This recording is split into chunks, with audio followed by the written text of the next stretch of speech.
शायदा थमा था का कुंज बिहारी,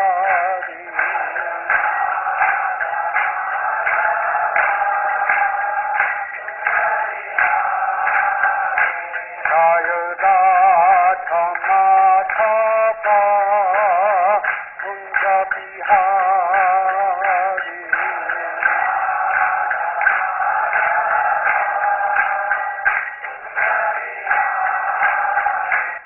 श्रीमद्भागवतम दशम स्कंद अध्याय 57 सत्राजित की हत्या और मणि की वापसी।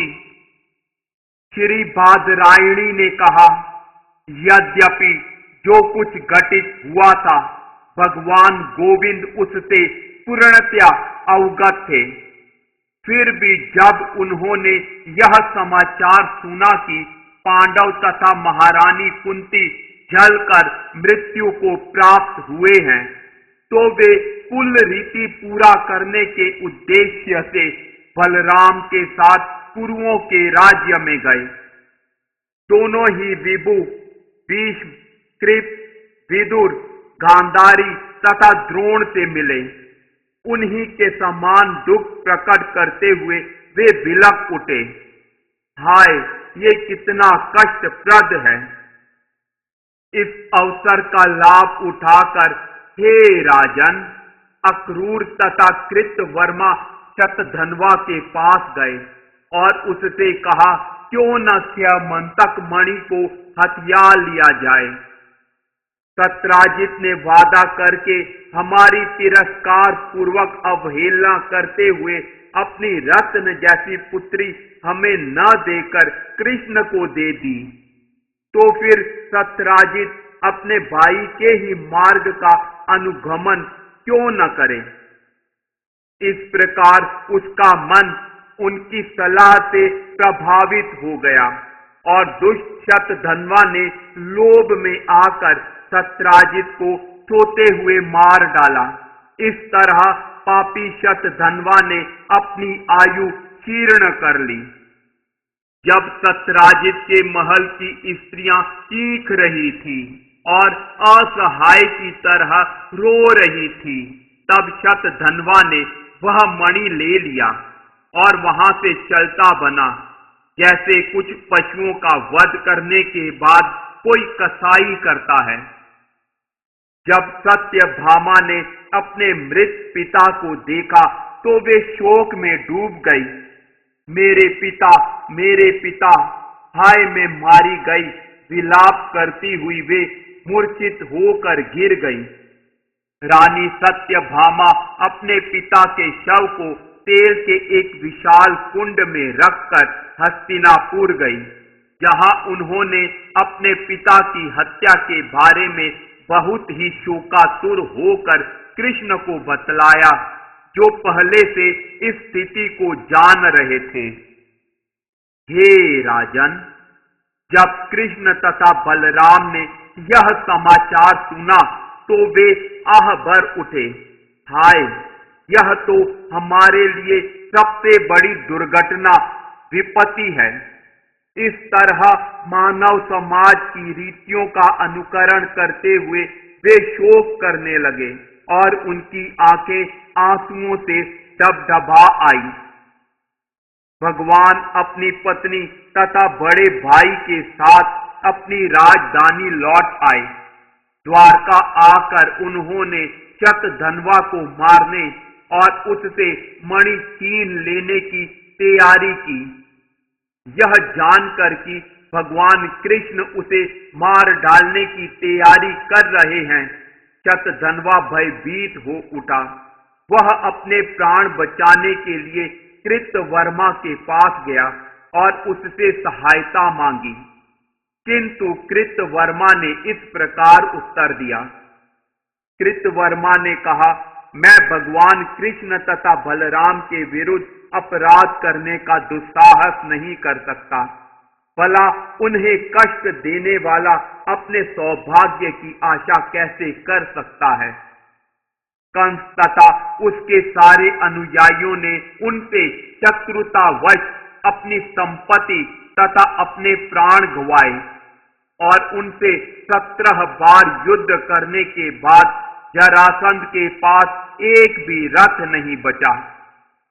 अपनी याचना अस्वीकृत हो जाने पर शतधन्वा अक्रूर के पास गया और अपनी रक्षा के लिए उनसे अनुनय विनय की, किंतु अक्रूर ने उसी तरह उससे कहा, भला ऐसा कौन है जो उन दोनों के बल को जानते हुए उन दोनों विभुओं का विरोध करेगा। यह तो परमेश्वर ही है जो अपनी लीला के रूप में इस ब्रह्मांड का सृजन, पालन तथा संहार करते हैं। यहाँ तक कि विश्व सत्रष्टा गण भी उनके प्रयोजन को नहीं समझ पाते, क्योंकि वे उनकी माया द्वारा मोहग्रस्त रहते हैं। 7 वर्षीय एक बालक के रूप में कृष्ण ने समूचा पर्वत उखाड़ लिया और आसानी से इसे ऊपर उठाए रखा, जिस तरह एक बालक कुकुरमुता उठा लेता है। मैं उन भगवान कृष्ण को नमस्कार करता हूं जिनका हर कार्य चकित करने वाला है। वे परमात्मा हैं, असीम स्रोत तथा समस्त जगत के स्थिर केंद्र हैं।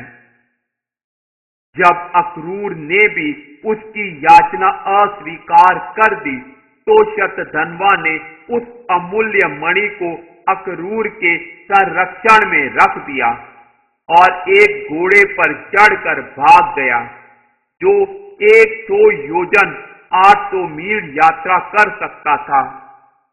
हे राजन, कृष्ण तथा बलराम कृष्ण के रथ पर सवार हुए, जिस पर गरुड़ चिन्हित ध्वजा फहरा रहा था और जिसमें अत्यंत तेज घोड़े जुटे थे। वे अपने श्रेष्ठ श्वशुर के हत्यारे का पीछा करने लगे। मिथिला के बाहर एक बगीचे में वह घोड़ा जिस पर शतधन्वा सवार था गिर गया। भयभीत होकर उसने घोड़ा वहीं छोड़ दिया और पैदल ही भागने लगा। कृष्ण क्रुद्ध होकर उसका पीछा कर रहे थे। चूंकि शतधन्वा पैदल ही भागा था, इसलिए भगवान ने भी पैदल ही जाते हुए अपने तेज धार वाले चक्र से उसका सिर काट लिया।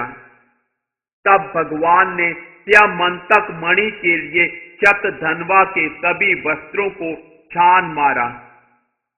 मणि न पाकर भगवान कृष्ण अपने बड़े भाई के पास गए और कहने लगे, हमने व्यर्थ ही शतधन्वा को मार डाला, उसके पास वह मणि नहीं है। इस पर बलराम ने उत्तर दिया, निसंदेह शतधन्वा ने मणि को किसी के संरक्षण में रख छोड़ा होगा। तुम नगरी में लौट जाओ और उस व्यक्ति को ढूंढो। मैं विदेह के राजा से भेंट करना चाहता हूं, क्योंकि वे मेरे अत्यंत प्रिय हैं।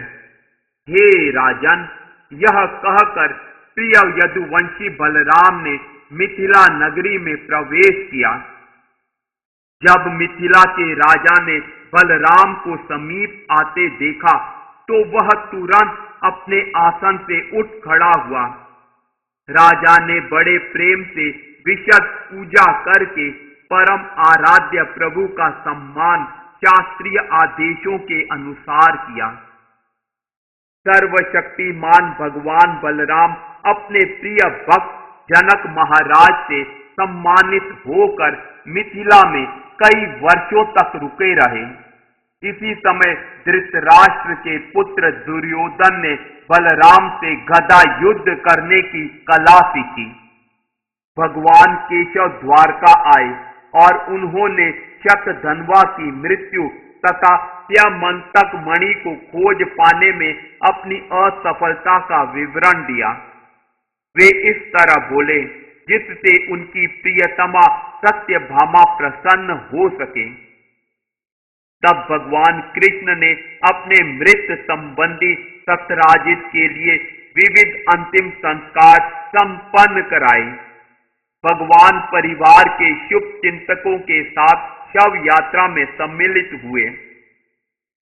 जब अक्रूर तथा कृतवर्मा ने, जिन्होंने शुरू में शतधन्वा को अपराध करने के लिए उकसाया था, यह सुना कि वह मारा गया है, तो वे भय के कारण द्वारका से भाग गए और उन्होंने अन्यत्र जाकर शरण ली।